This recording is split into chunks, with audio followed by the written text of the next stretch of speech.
Hello, welcome everyone. Hey. Hello, Amit. Hello, Susan. Lovely seeing you all.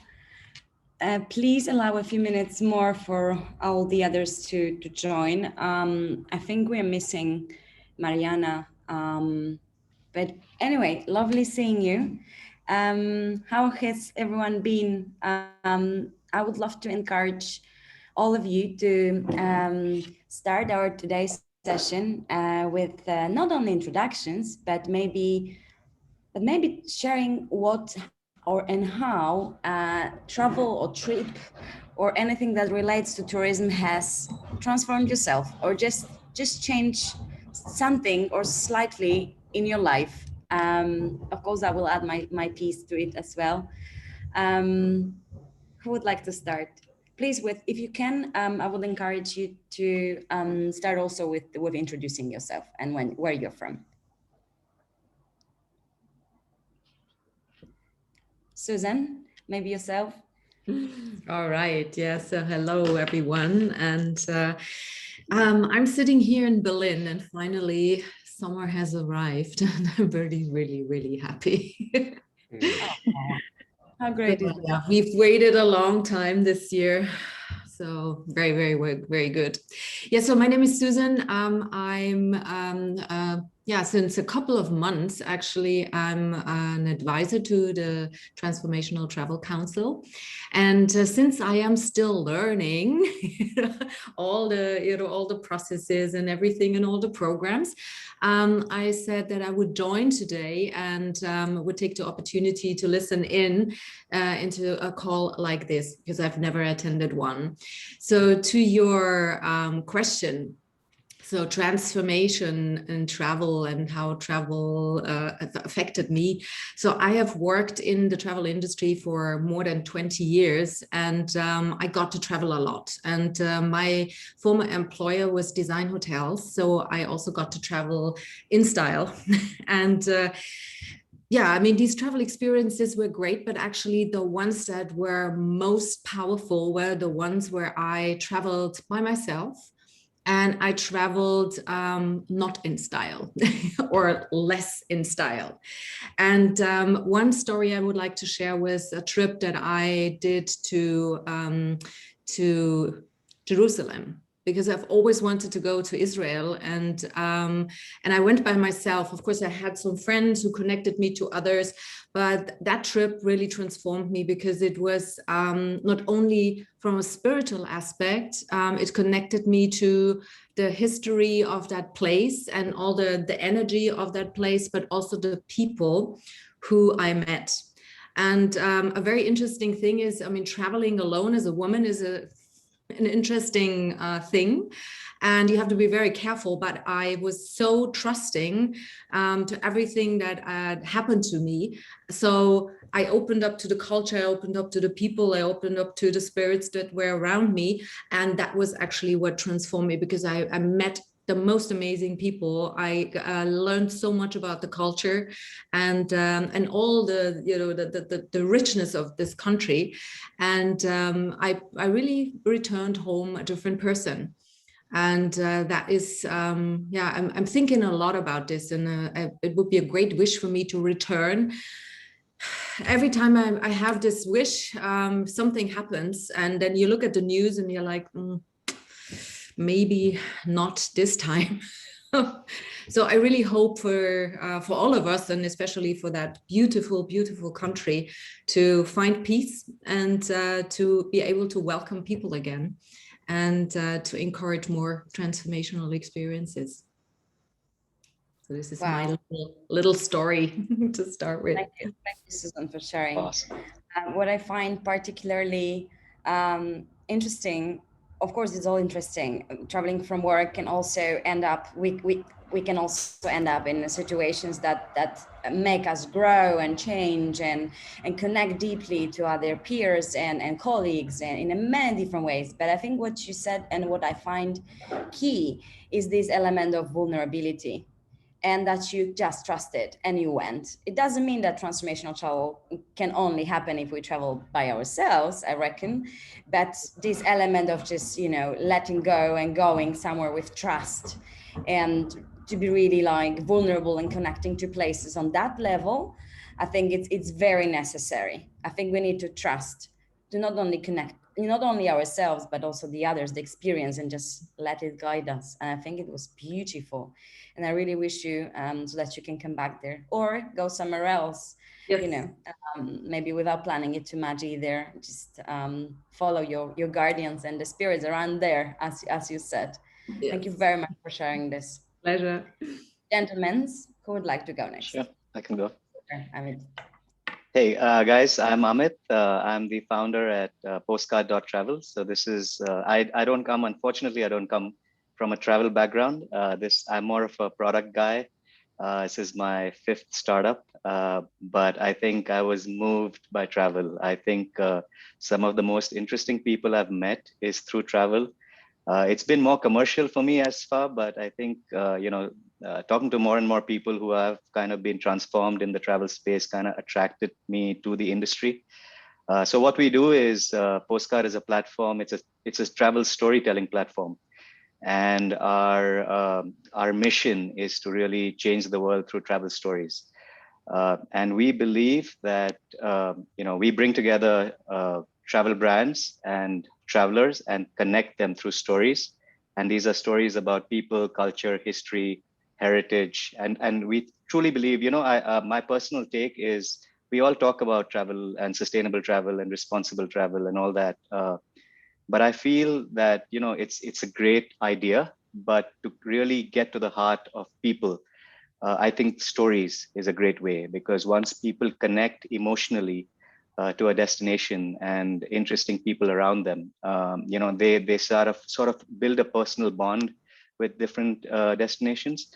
So I'm kind of new to the travel space, but I'm very optimistic that I'm hopefully going to be a part of the transformation journey as well, and hopefully play an impact to change the world. Yeah. Oh, that was beautiful as well. I mean, thank you very much for saying so. And when I was listening to you, I thought about something that I often hear from people, that it's really hard to convince somebody to do something better or differently just by saying so. But the stories is what usually, or metaphors, do the work much better, because it's not imposing, it's not pushing, it's not pressurizing, but it's just making people connect to the idea much better, Yeah. just by the processes they're going through by themselves. Just let me close my window, because I have a quite crowded, busy road next to me, and I get a feeling you can hear it. I hope it's gonna be better now. So thank you very much for sharing. I'm sure you are already, Amit, contributing to that transformation, one person at a time. And I'm sure all the other readers and receivers of your audience of what you're doing. I visited your website, so I know this quite some time ago already. And I know there's quite a few beautiful stories there that I'm sure are going to inspire many people. We have another, thank you. We have another person joining, so I will just shortly explain where we are at to Lars. I spoke with Lars yesterday. Lars, hello. How are you? Hi. Hello, hey, Lars. How are you? Hey, Amit, as promised, you're here. Good to see you. We were speaking about our meeting today. Cool. Nice. So I am late again. It feels so bad. The last time I came late, that's why I said I wanted to be there from the beginning today. And but now at least I'm open, and thanks for having me one more time. I promise. I know, I'm very surprised. We're gonna be discussing similar things. However, the first part is definitely gonna be different, as we have different people. Lars, so we are just shortly going through like short introductions to who we are, and I've just suggested so that we discuss or share why and not why, how travel change you. It can be any really way possible. Like, how did travel transform something within yourself or in your life? It can be, a very small thing, doesn't matter. But whatever comes to your heart and mind first, that would be really lovely. We would love to hear about it. And we just had Susan sharing about her wonderful experience in Jerusalem. Susan has been in the industry for over 20 years, having worked with design hotels, but she mentioned the travel that she did by herself, which was not that polished or that perfect as she used to go on her work trips. And that trip is what she remembered the best about it, when she really allowed vulnerability and unexpected to happen. And she had some lovely time. And also Amit shared with us about his project about stories and sharing the travel stories with people, and using this as a mean to transform, to connect people with destinations, with places, just through those stories. So just so that you get a fit, so that you feel like you have not missed that much. Of course, it's not the same when I'm paraphrasing, but anyway. How about you, Anthony? Yeah, I'll go. And Amit, I'm recognizing your name and also postcard.travel.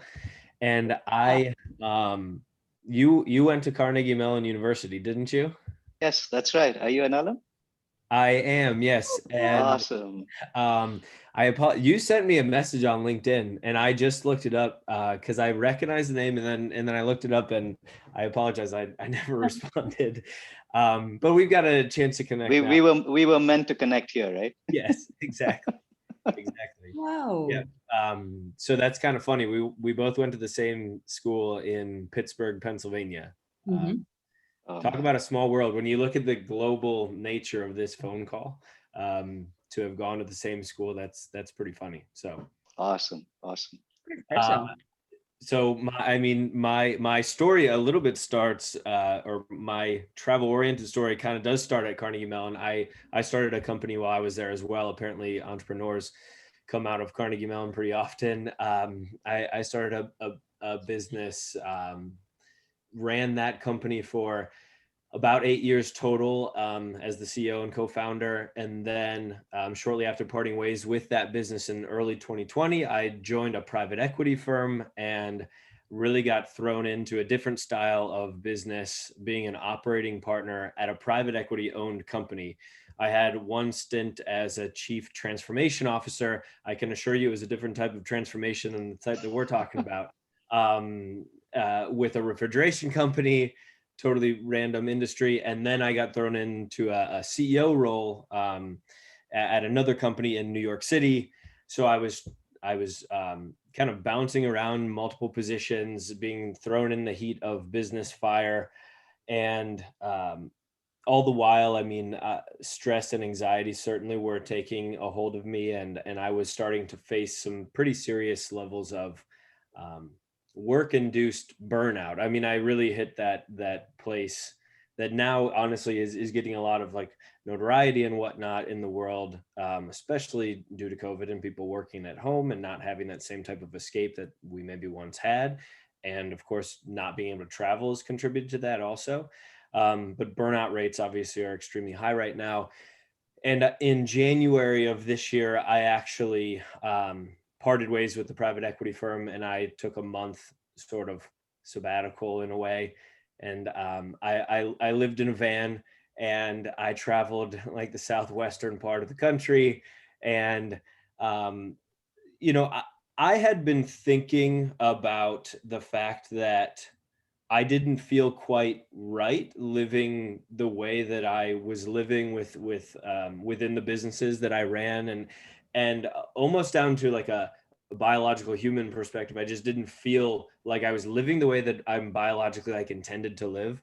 And it was really missing, I think, a lot of like mindfulness and a connection with nature and whatnot. And so all of these thoughts really led me to that inciting incident where I went on my own trip. And then shortly after, I really have started to sink my teeth into my now company, which is called Recal Travel, which Recal is short for recalibrate.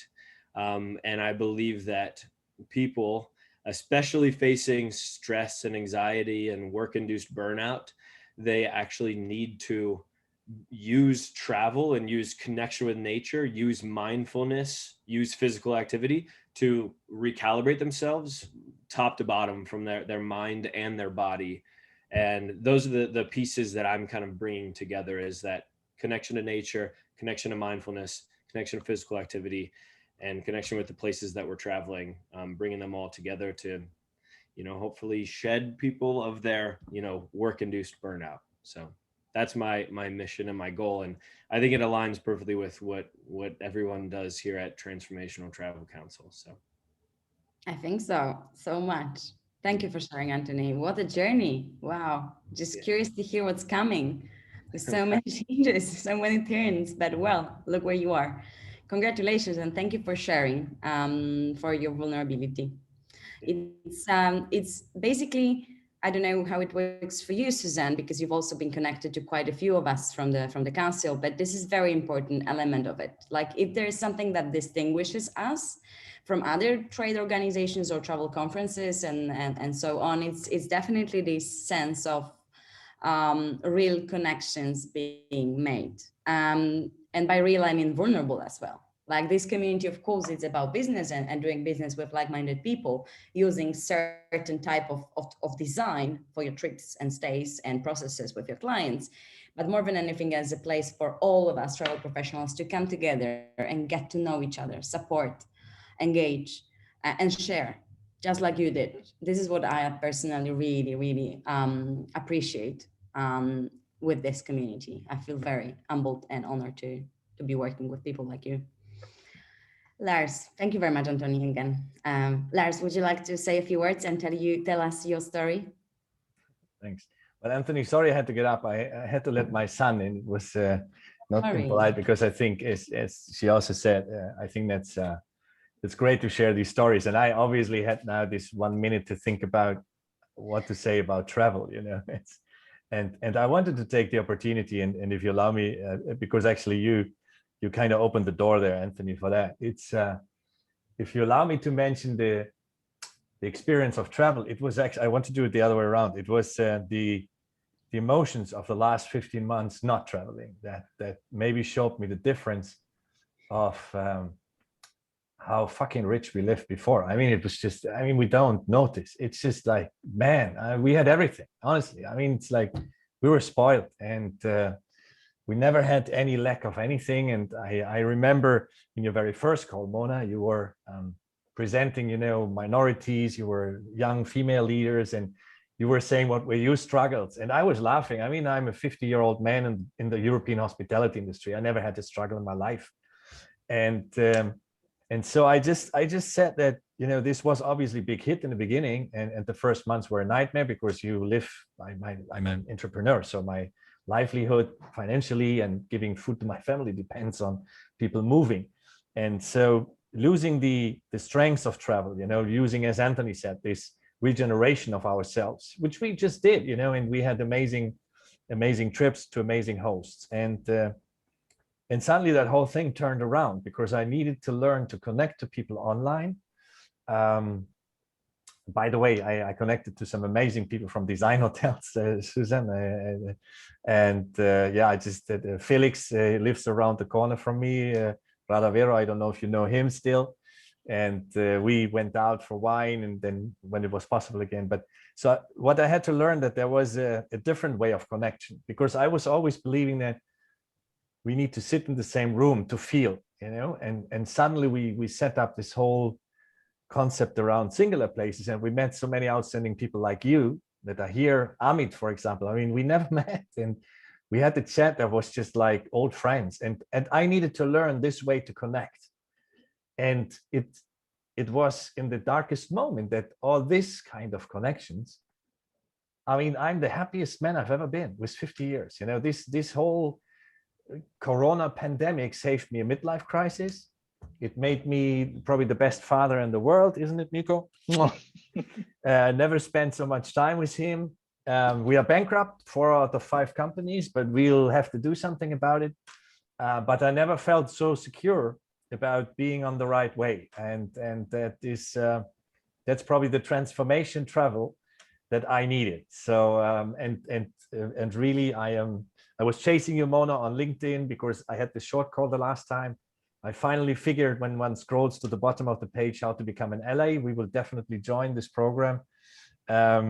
So I can only congratulate what you guys did, and the level of people you bring together is astonishing. It's always very interesting. We had, yeah, the networking is invaluable, I have to say. I can only, like, if anybody here still thinks about it, it's invaluable. I mean, Amit and I, we know Shoba from India, Bose, and these kind of people, you know, if you get the luck in life to meet them, that's it, paid for. So thanks for listening to that. But you pushed me to speak about it, so here it is. This is actually one of the things I enjoy the most in life, to make people, invite people to speak up. And anyway, thank you very much, Lars, for sharing and for coming again as well, and for all your kind words. I was at the brink of, I'm very easily emotional, quite sensible, so it really touched me. Thank you very, very much. It's so rewarding, and feel more than invited to join us. And there is actually, this is a very interesting moment to hold the conversation like this, as we are about to launch our revamped, another version of our Allyship, which is another name for membership, but we just like it better. Because it brings the element of engagement, connection, interconnectedness, rather than just, you know, trade association with networking business meetings. But anyway, so and I'm only saying about it now because this revamp program will offer even more opportunities to connect by regions and by sectors.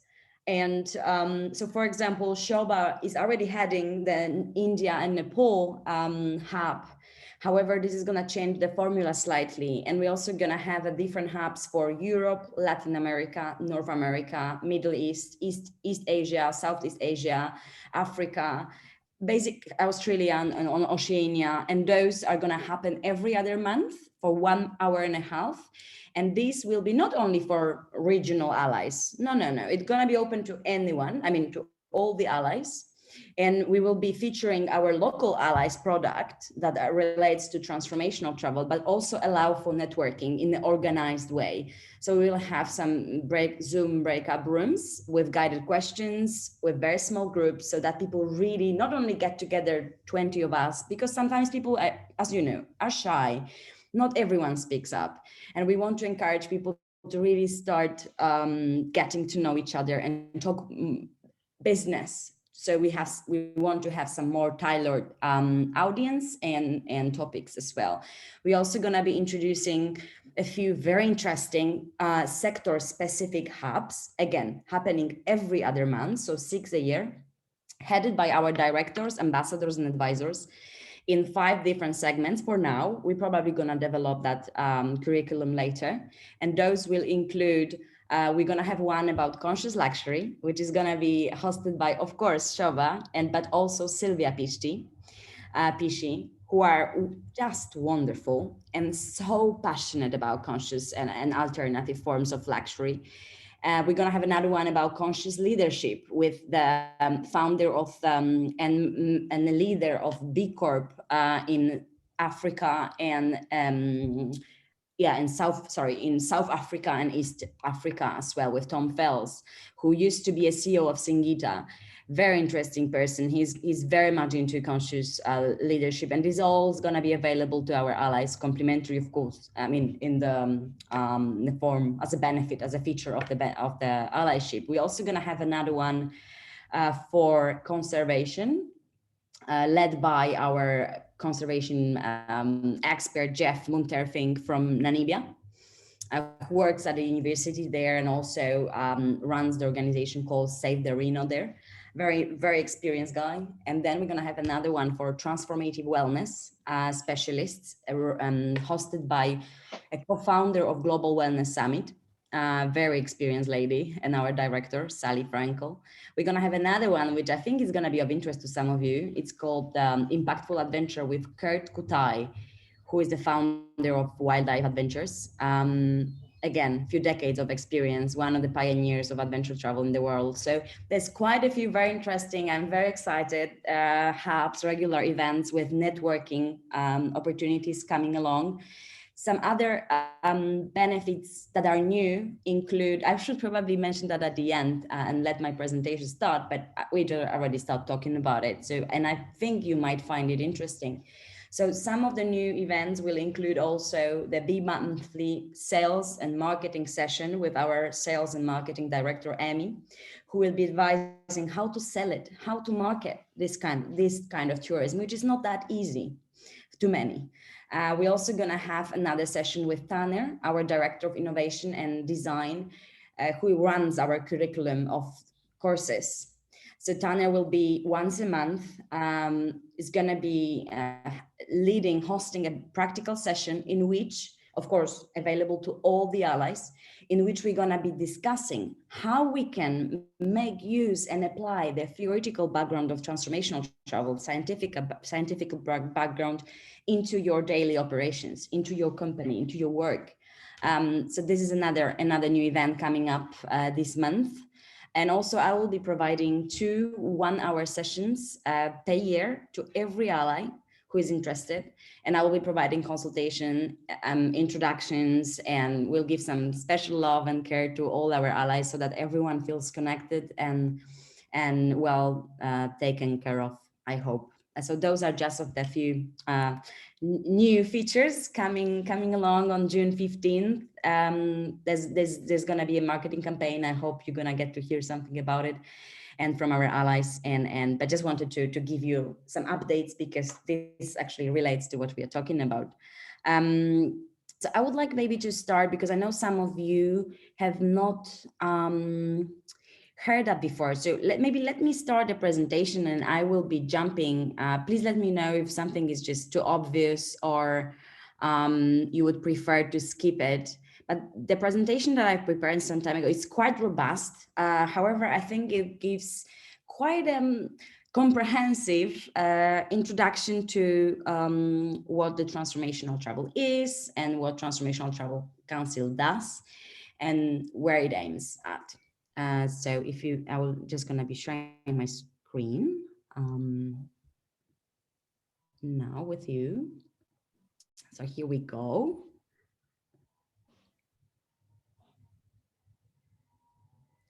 And this quote, I think it's quite special in terms of how it embodies the idea behind the transformational travel as such.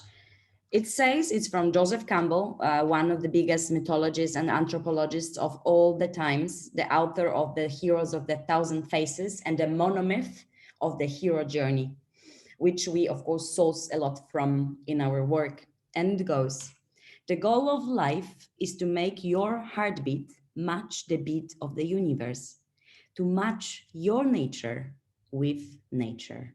And I think it's quite beautiful because it's the whole essence. Like, let's imagine the world when people, as you just said, connected to the places, nature, people, to that way, so that, you know, they really find out that we are all one. So we are all interconnected. How would we even think about hurting and harming this beautiful world if we felt deep down that we are one, that our nature is nature? Just wanted to share it with you. And I haven't taken a chance to say something about myself. I don't want to take too much time either. But for me, I started travel when I was very young. I was scout since I was 4. I always enjoyed being in nature, and I was lucky enough to be born in the mountains in the south of Poland. However, when I graduated from the university, I started traveling independently and assisted, and for a very long time, mostly hitchhiking. I was just after graduating school.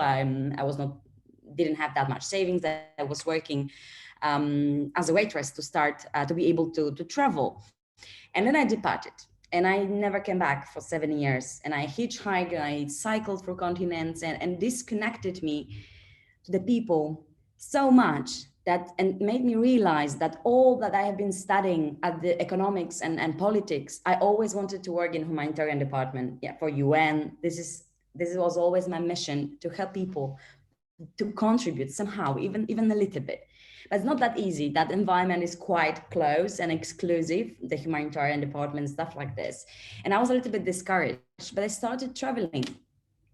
And I never finished. Until now, I have no home as such. I don't own a car. I just keep moving, and I live in different places constantly. And I was very lucky to connect to people on a very profound level, as I was very, exactly as Susan said, very vulnerable. I was cycling or hitchhiking. I depended on people. I depended on the water in China or their shelter in Bolivia. And I just fallen in love with this place completely, but more than the place, with its people. And since then, I just knew, I always knew I have to do something for work that connects me to that, you know, that it's my life passion. And since I met Jake in 2018, I just got very much involved with this. And this is like the being so young, I'm already quite lucky to have a job, which is my life. So I just, this is not a pastime for me. This is a pleasure to work here. So, but this is for me something that embodies travel, people, and change, which I'm seeking. So, as you know, the Transformational Travel Council consists of different actors, entities from tourism. They don't necessarily, as you say, you don't maybe work with tourism as such, but you provide services or products that relates to it, that talks about it. So we have very different, very varied audience and members. Some of them are travel designers, advisors, some own some lodges, hotels, some work with PR and marketing around tourism. Some are parks, some are tourist boards. We have journalists working for the key travel media as well. So basically anyone can become an ally. Ally is just a member. It's just one of us in the name, but those are the types of companies or entities that join. So basically there is just one requirement ever, whenever we talk to people, we really want to make sure that those companies are impact driven and heart centered, and that's really all. And I can assure you that these 300 allies we've got, we were lucky to bring together, are just like that. And I'm sure all of us have been observing that there's so much going on, not only because of the pandemic. However, as we all know, it was quite a big trigger for change, for introspection, for reflection. But we can see that change in different sectors, right? I will try to go quite a little bit quickly because we have so much to go through.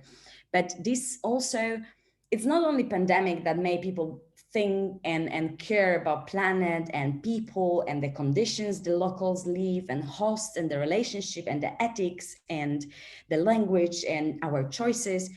I think it comes from something even deeper than that. We've been already going through some crisis. We might have been living quite well, as Lars said, but I think we kind of experienced that we were becoming more and more disconnected from ourselves, from our families, from our society. And I think this is something that we also want to address for transformational travel, because travel in a transformational way has one main goal. And this is to change the habits, is to develop pro-environmental and pro-social behaviors through intentional travel, which can be designed, but we cannot sell it. We cannot promise it ever. What we can do is to raise chances of these processes happening to every single one traveler at a time by introducing some processes, some tools well before they depart, while they travel, but more importantly, when they are already back, to help them in that process. And quite fortunately, the market and the world has started observing that people want something more than just regular holidays. And this is a quotation from one of the luxury magazines that goes, travelers no longer want disconnected programs, classes, treatments, amenities, or itineraries. The new trend is about innovating with true circuits of integrated experiences that lead travelers through an emotional, even theatrical saga of transformation. And this is quite interesting because even economists have noticed that. We're quite lucky to have in our advisory board with Susan Joe Pine, who's the bestseller author and economist, the professor, advisor to the World Bank and the Bank of America, who has been identifying for a decade now that even economics change. And he believes that from the barter economics to the product economics, service economics, then the experience economics arrived. And now he's thinking that what people crave is change, and that the economics now are guided by this demand, which is quite interesting. Just very shortly, where we come from with tourism, it's very interesting to observe that at the very beginning, more or less, the ancient travel it was driven very much by necessity, by our human ancestors looking for food, migrating for food whenever there was a drought, or they just ran out of the available foods. They kept moving. Then the faith, the tourism related to faith, it's quite interesting one, because this one already involved the element of connection and vulnerability very much, and it also had a goal, right? To connect to myself, to connect to my God, to connect to others, meeting mentors, meeting obstacles, but going with the idea that this is gonna enrich us. So it was not that materialistic. But then around 17th century, scientists believe the leisure travel pop in with this main idea of nothing wrong about it, element of relaxation and fun and leisure to happen. However, this unfortunately resulted in mass tourism that had, as we all know, quite negative components and results. However, this later on resulted in sustainable travel being introduced and the World Tourism Organization being set up in 1975. And then in 2002, if I'm not wrong, sustainable tourism as such was mentioned the first time. I think it was a World Tourism Organization summit somewhere in Dubai or something like that, when the countries actually acknowledged for the first time that this is needed. And then I think it was 1980s where people start talking about experiential travel as well. So the tourism that seeks real encounters, experiencing things. But what's next? Many different quite significant reports and data has been released over the last few years. For example, everyone knows Booking, I believe, and already 2 years back, it found out that nearly 3/4 of all of us, we know that we need to act and do things differently. However, 60% of those, they have no idea how. Amadeus survey from this year says that nearly 70 people want their money to be spent so that it goes back to the community. This report also mentions that people want to travel and will travel in the next decade with smaller footprints but bigger hearts, which is quite encouraging. And I really loved when I read that report from Amadeus. I also have the design hotels mentioned here. I really love the report that they released, the 2020, if I'm not wrong, that called the luxury travelers not customers anymore, but it revealed that people wanted to contribute while they travel. They wanted their trips to have purpose. And this was very, very promising, because this report was more into and within the luxury travel space. And also whenever I am having conversations with Traveler Made or Virtuoso, they all awaken to that. They all realize that their agents, their buyers are looking for this as well. Not only to get richer materialistically, but also spiritually, which is wonderful. So for us, and the definition that we use, transformational travel is, and this is the key word, is traveling intentionally. And just as you, Anthony said, to stretch, learn, and grow into new ways of being and engaging with the world. And we've been quite lucky and humbled in the same time to be mentioned by some of the world travel magazines over the past few years, which of course helped us as well to scale our impact and get heard a little bit more. So what we are trying to do here with tourism is to go from the place when it's all based in and rooted in expectations, endless entertainment, exploitation, and entitlement towards tourism, which is more ethical, empathetic, equitable, and ecological. So our mission is to bring all the existent and prospective impact-driven professionals together to learn, share, and make business with one another. Why? So that we share and scale this collective impact and support travelers on the way who wish to travel better. So we want to contribute, we want to co-create an ecosystem within tourism, which is inclusive, that is guided by ethical, but values such as ethics, empathy, and things like that. We want to provide a space when like-minded travel professionals can actually work together, make business, and support the travelers, so to accelerate that process to happen. These are some numbers, but I will skip that. Yeah, I've mentioned some benefits. I mean, yeah, there's quite a few things going on. Of course, the allyship as such, which is our main community, gives or is meant to give visibility, community to learn from, to share, to do business together, but also some action tank, which is a place and container for this new type of products to come up. This is a constant process. This is not a product. Transformational travel is for us is a process, is not a transaction. It's a process that has to be practiced. It's not a passive entertainment either. It's a very complex, but so simple in the same time. And this allyship is meant to provide the space for people to engage, connect, do business together, and learn together. And we are approaching tourism from different sides. We're working with travelers as well for the time being, providing them with our journal. I'm sure some of you heard about it, some haven't. We've recently published a book, which is a diary, which is like a travel guide with some blank pages, which is a very approachable way of explaining what transformational travel is. And it's very beautiful because it invites you to travel differently. It invites you to introspect, to pact internally and externally and prepare as such. But what's also very important for us in transformational travel is that this experience doesn't start when we are taking the plane. It starts well before.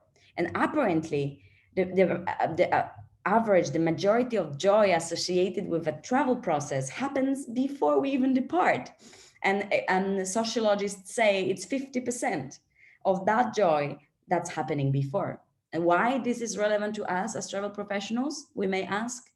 Well, this is a window of some big opportunities that very often are overlooked or just skipped. This is the time when we can really influence our travelers' choices, our clients' behavior. This is a time when they are excited, when they are happy and ready to do things differently, to adapt some new habits. And that's why we put so much importance in transformational travel to the preparation stage, as well as the stage when the travelers are already back. This is a time when we need to continuously support them, provide them with the opportunities to reconnect to the places and people they've been to, not only by contributing financially, but also in keeping that contact and supporting those people, spreading the news. This is our team. At the top, you can see our core team, so people who are involved in daily operations, my lovely friends, Amy, Tanner, and Jake. And at the bottom, you have our board of directors that we are very lucky to have alongside ourselves. Some of our partners, the Long Run, some of you might know them. This is an association of private reserves that are very, very strongly advocating for conservation, as well as commerce, culture, and community. I'm very, very lucky and very happy about having them on board as our closest partners, as well as Center for Responsible Travel, Quiet Parks International, and B Corp Travel, B Corps in the world that are recently growing very, very much along our other partners.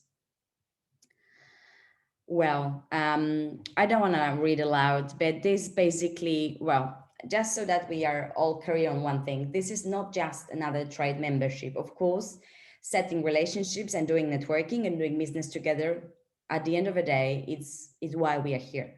But more than anything else, this allyship is a collaborative effort. We really want to be in this together. We don't want to go for big numbers. We don't want to get thousands allies who just get here for branding or for their badge. We really want every single ally to be engaged, to really connect to everyone.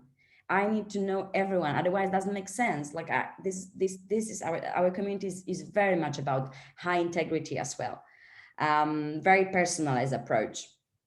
And we put a lot of importance on constant education and learning and improving our products, in infusing all these theories into practical, into the practical side.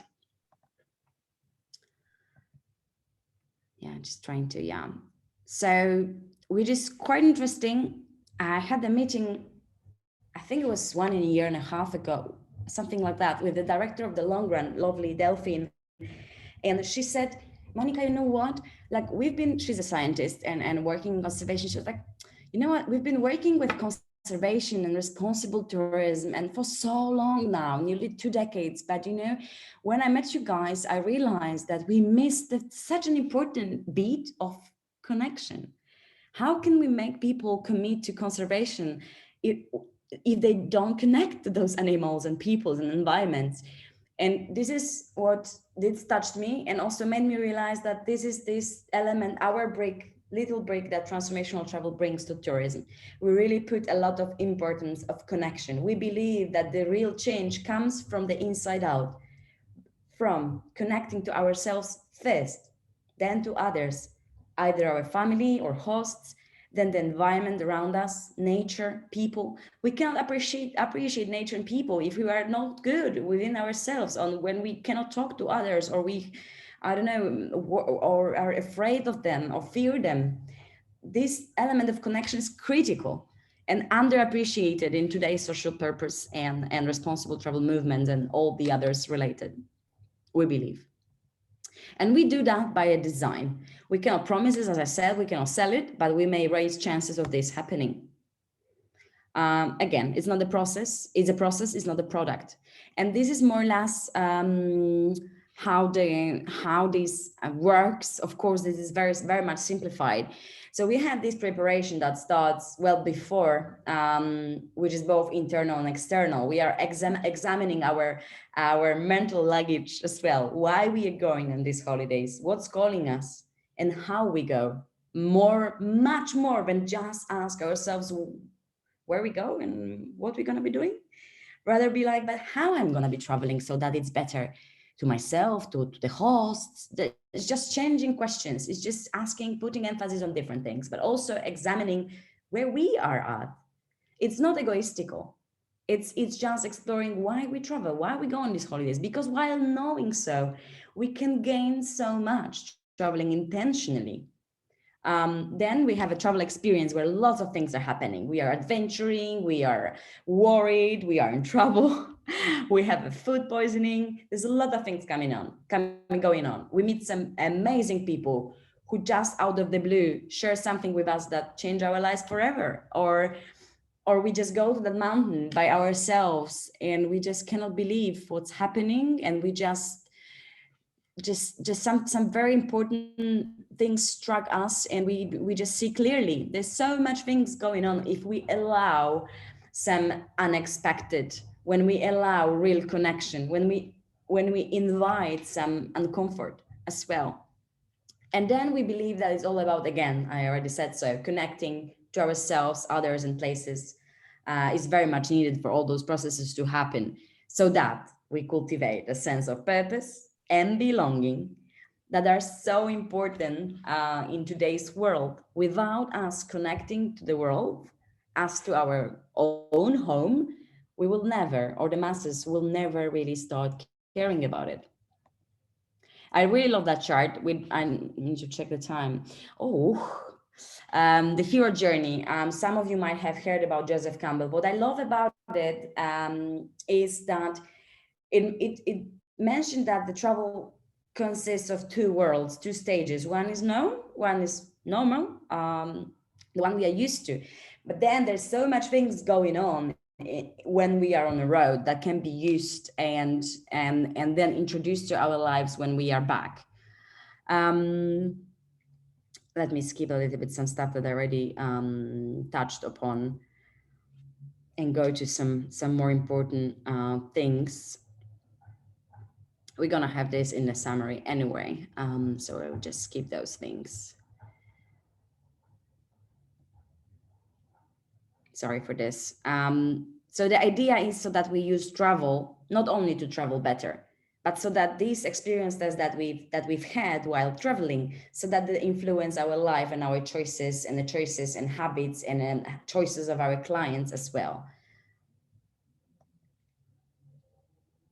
And we believe that the experiences and processes that may happen during the travel experiences can result and influence our climate choices, our relationships with our family members, our consciousness levels, our local community engagement, all our relationships, our virtues, our mental health. These really affect all stages and all parts of our life. And there's a lot of scientific background we source from. Those are some of them, such as peak and theory, experiential learning cycle, positive psychology, neurobiology, and so on. And this is a very interesting example of that by the Kahneman, by the economist but I think sociologist who developed and revealed that peak end role that guides people's experiences, which, just to simplify, is basically about that people, and of course you can apply it to your business, that people after they complete the travel experience, what they really remember is the peak moment. So we need to make sure that the travel experience that you provide has got that peaks. No matter if sometimes, there's something bad happens, you really need to make sure that you provide those peaks. For example, when people arrive in the middle of a trip, and most importantly, at the end of it, so that people can really associate some good feelings with you, of your company, and also have an overall meaningful and positive experience. Those are just some examples. I'm going to share this presentation with you, so don't worry if somebody thought that you might be missing something. I'm going to share that with you. And some important might sound quite simple, but what we do, we follow the path. And by this, we means that we really put a lot of importance, I'm probably saying that the third time, to the preparation stage. Then there's adventure, think, which involves and invites reflectioning, which is very important. We cannot achieve anything without that. And we really want to encourage people whenever they are traveling to have some time for reflection. So many people look distractions all the time, but we really, when our designers, whenever they plan the trip, they incorporate purposely some elements of a trip so that people are alone, so that they can reflect and then share with others and honor.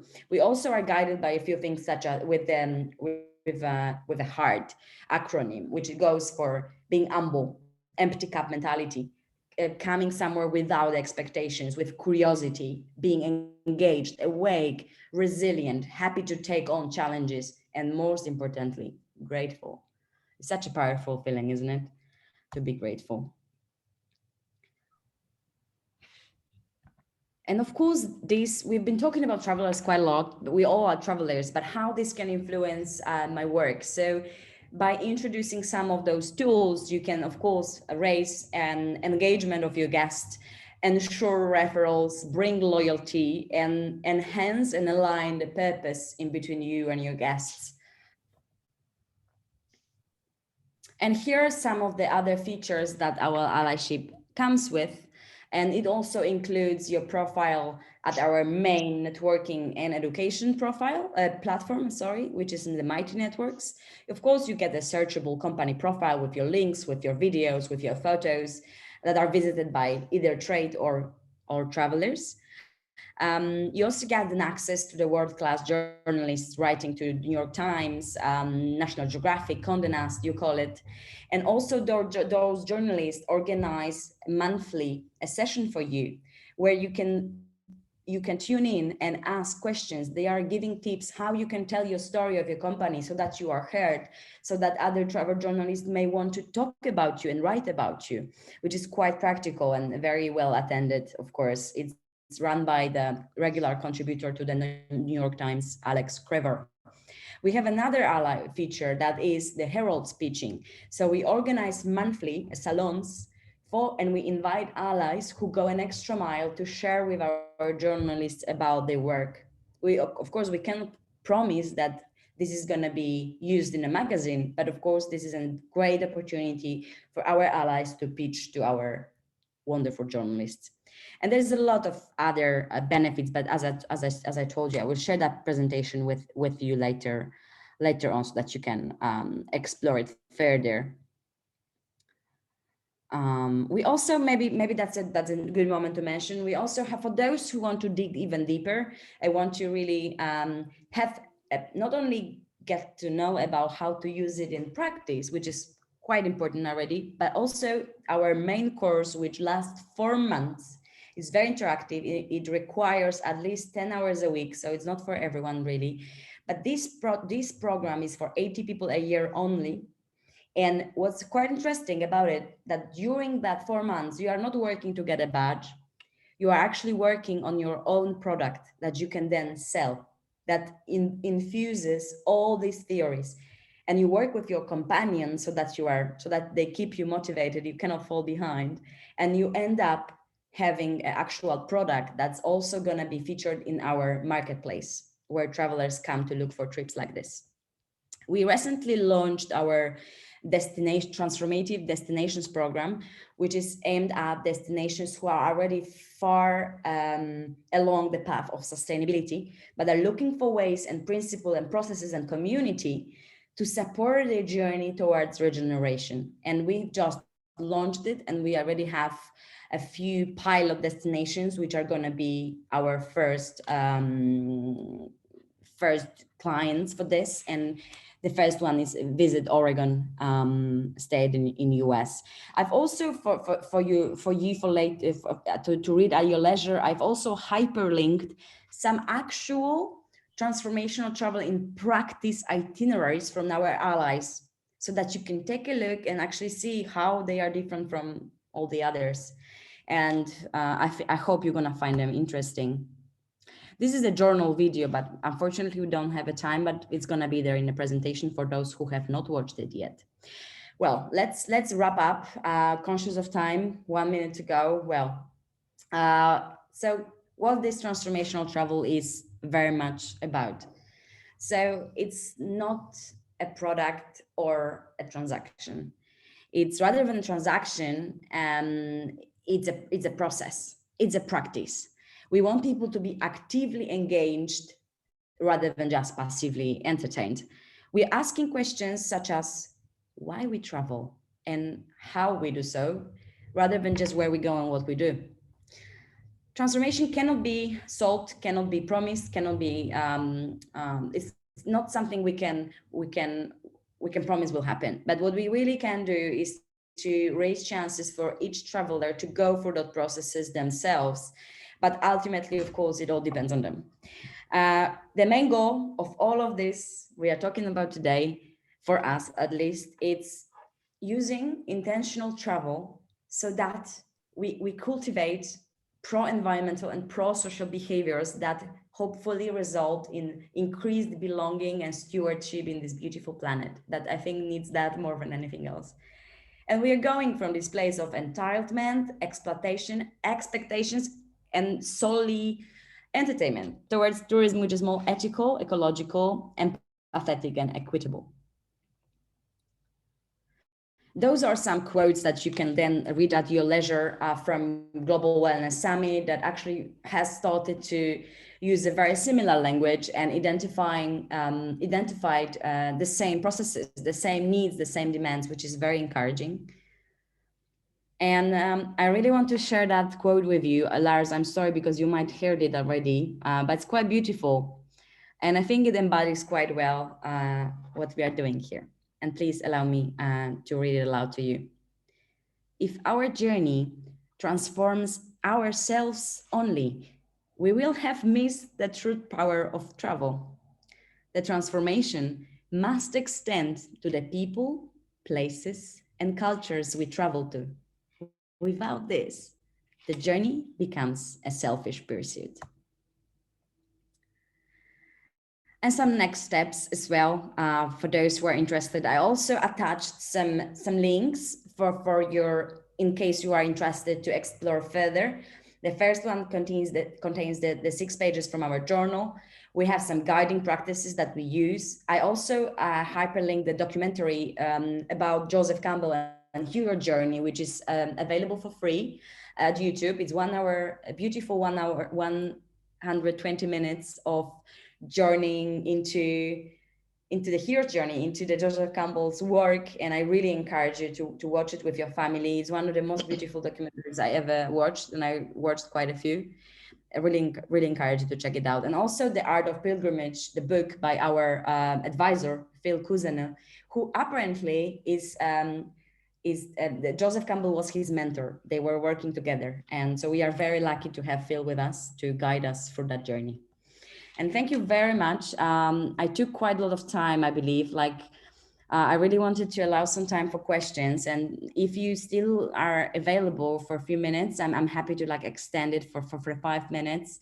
And then I have to run. But thank you very much for your attention. I hope I was able at least to explain what we are guided by and where we are at. Of course, I was not even able to tell you about our other projects and research and all the other stuff, exciting stuff happening here at the Transformational Travel Council. But I just hope you get a feeling of who we are, what we do and how we do and what's important to us and what you can expect from joining if you wish.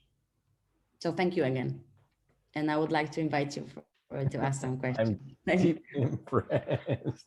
You're gonna make me cry, please. Nah, you rock it, man. There is 4 people listening. I'm flashed. Your energy is just amazing. It's transforming. Yeah. It's transforming. So thank you, and love it. And thank you. There was much more in that presentation that I saw last time because I came late. I had to leave before because it was short notice. I really think it's a lot of in it. Yeah, really appreciate it. I'm glad. Thank you very much for your kind words. It's makes me emotional. So I'll go next. Monica, amazing. And this just kind of validates for me that this is the right group because it just aligns what I deeply believe in the kind of people that I think, and the way you guys are bringing together this program. It's really, really encouraging. And I think the whole mission of bringing like-minded people together, helping them connect with one another for business, the missing link that you talked about. I truly believe that it's got to be around an ecosystem, right? No individual company can change the world. It's like-minded people who come together, support each other, that come and have that honesty and integrity. So there's a lot in the presentation. So I think once I have the deck, I'll be able to study it more. But no questions, but really amazing. I'm just so happy I was here for the presentation. Thank you. So happy you were here with me as well. I love those meetings. Thank you very much for taking the time and for your encouraging and rewarding feedback. And feel welcome to join us, of course. Yes. Susan, Anthony, how are you? All good? If you need anything or contact me or want to have a call or something, I'm always available. Oops. I think we lost her. Oh man. That's not good. It says, Amit, you're the host. She made me the host. Yeah. Let me pick up where she left off. Yeah, you want to wrap it up here? You have the closing word. Maybe Susan as the Anthony, do you have as the advisor. You want to add? I can deliver the message. Yeah, I know. I'm sure Susan's probably the better fallback here. As the advisor. No, I mean, I guess this could go to Mona, but you as well. It feels like this is like above and beyond a trade organization. I am also we joined the ATTA, Adventure Travel Trade Association, and not to drop other names here, but this is, I can definitely feel that it's more about the how and why as opposed to the what and where.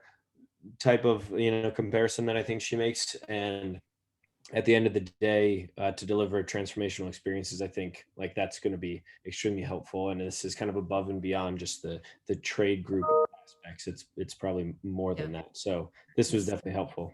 Yeah, thank you. No, great what every one of you said. I mean, it definitely goes beyond what a usual trade organization does, and it's as valuable, but it goes beyond, and it connects people who are already who are in that mindset. And I really loved, what Mona was presenting. It is a lot, yeah. So take the time to read everything and maybe do it bit by bit. And I think that the most important is really the connection part, because we all have something to contribute, and if we connect and co-create and really prototype things that are not here yet, and really do that from the future and from the emerging future, then I think we can really make an impact. And it's so necessary in these times today. And so every person, I'm always really excited for every person that, comes in this circle and is excited about it and really wants to contribute. And I think this is the key of this organization is getting the people together, providing the platform, and engaging everyone, so that something can be created that really transforms the world. And we don't have a lot of time left, so we need to get going, so the more people join, the better it is, and the faster we come up with things, and the more we do from inside out, the better it is. And I'm really, really happy that I was able to meet you today. I would be super interested, where are you based? I didn't get that. I'm in Berlin. You're in Berlin? Ah. Around the corner. Wilmersdorf, or I'm in Wilmersdorf. Prenzlauer Berg. Prenzlauer Berg. Ah, yeah. Cool. And Amit, where are you based? I'm from Bangalore, India. Bangalore, great. And Anthony? At this moment, I'm in the beautiful state of Ohio in the United States. I'm on my way to Minnesota, and the only European travel I make very often, my sister lives in Copenhagen, Denmark, and I have lovely. Nice place to go to. During the summer months, I'm there all the time. No. Lovely. Yeah, we should all, this is exciting times, because now we get to travel again, and I'm really, really also curious how people will start traveling. And if we really learned last, what you were saying, this transformation that you made, and also Anthony, what you said with your personal experience, I'm really curious who brings that really into the travel. And the unfortunately mainstream is still jumping on planes to Mallorca and drinking and not changing their or not increasing their consciousness.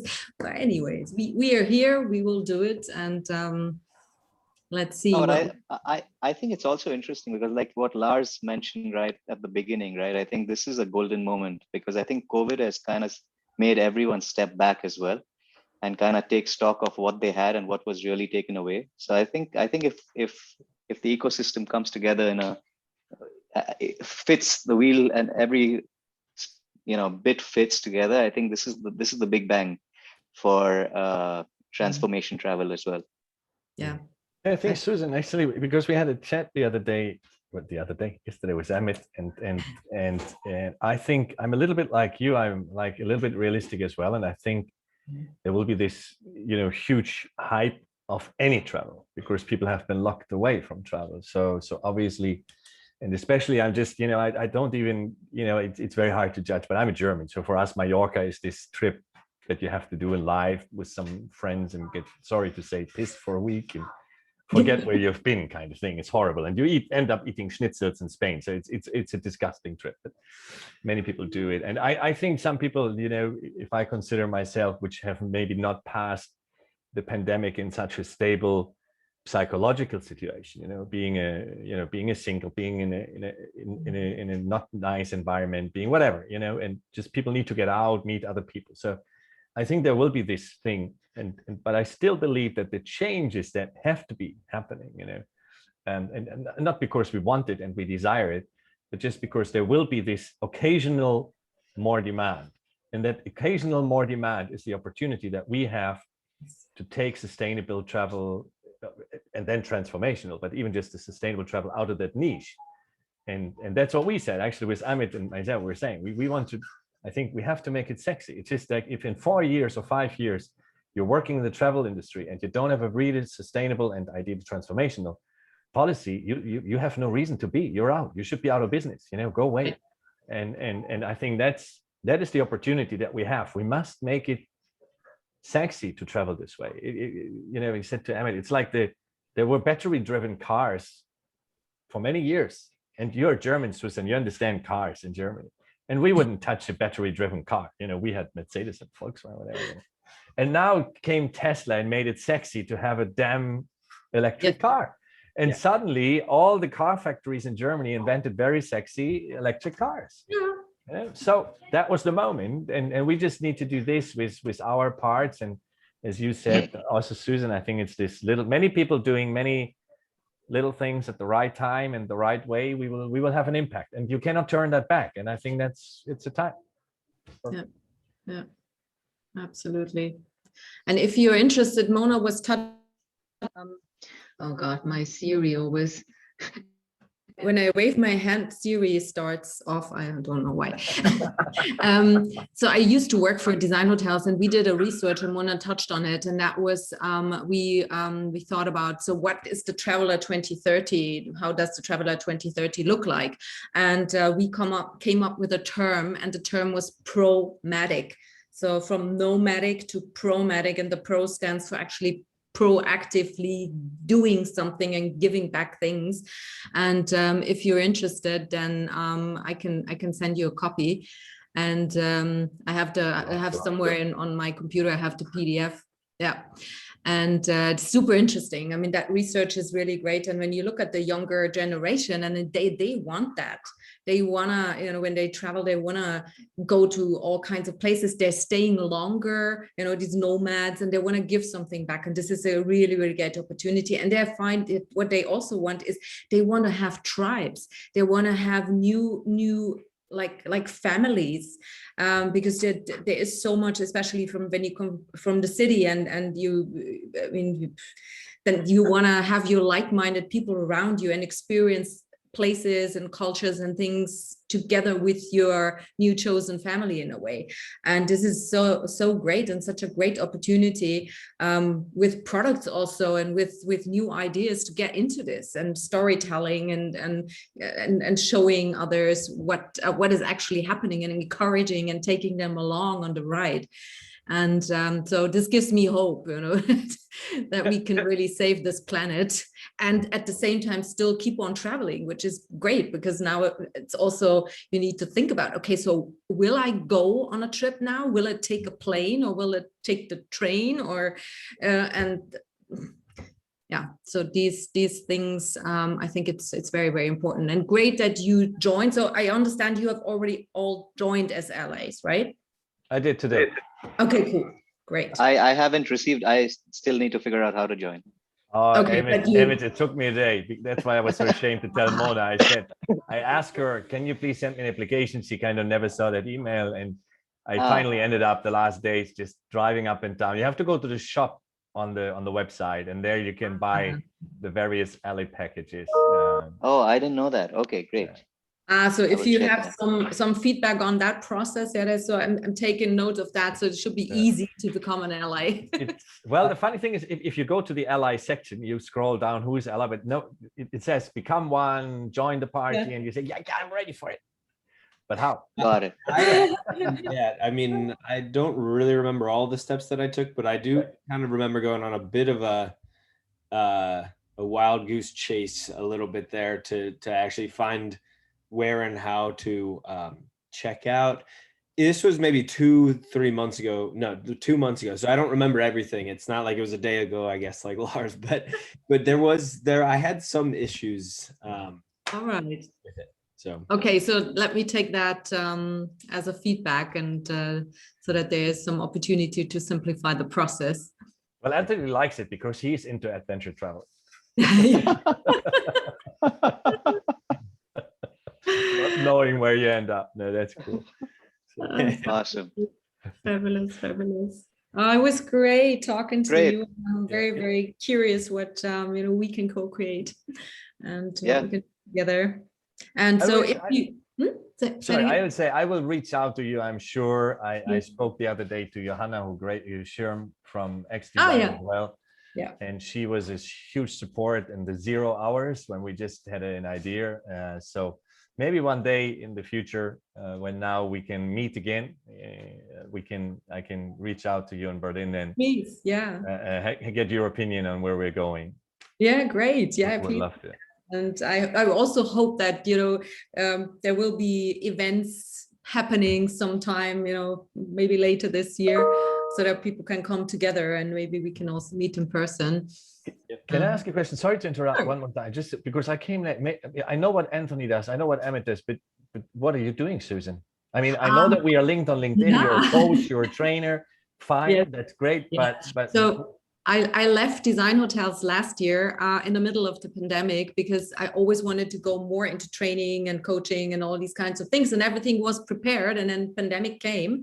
And since Design Hotels was in the process of being integrated into Marriott, so I was there when it was a startup. So I mean, as entrepreneurs, you all know how that feels. It was my baby. So I grew the baby and it became an adult, and then all of a sudden this big ship came, and my plan was to do all the training for the people and to keep the culture alive. And then the pandemic hit, and my job was basically saving jobs, which was great, and crisis management. And I did that, and I realized it will not change for the near future, because hospitality has been hit dramatically. Marriott being such a big ship, I know that their focus is not on people development. I mean, that's maybe the cookie cutter stuff that they have. So I had to make a choice and make a decision, because I'm 52 years old, and I said, if I don't do it now, 100% and right. I don't do it. And so I'm in the process of finding my way and doing my own thing. And my wish is really to go into organizations and do some change management, not in the way that these organizations do change management, but in a more mindful way, and to create a new work world and take along, also the older generations, and save the old stuff that was great and take it to the next level. So in a very mindful way, and to coach people along the way, and leadership, change leadership and all of that. So this is my passion, and this is what I'm currently preparing and working as a trainer, coach, and facilitator. That's great. And it's very nice. I'm loving it.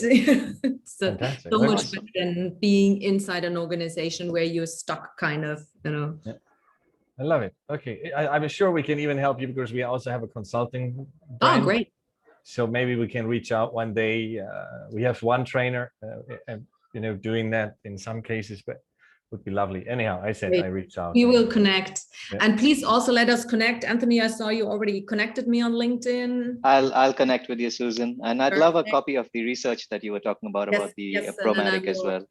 I will send Is it okay if I put a post in LinkedIn with all of you guys tagged? Because I will just say how wonderful Mona was, and that we signed up for the council. And yes, of course. Yes. Great. I'll write it tomorrow, the day after. So it was lovely. Awesome. Lovely meeting you guys. Great. Thank you. Nice meeting you guys. Have a lovely day. Bye. Bye. All the best. Good luck. Bye.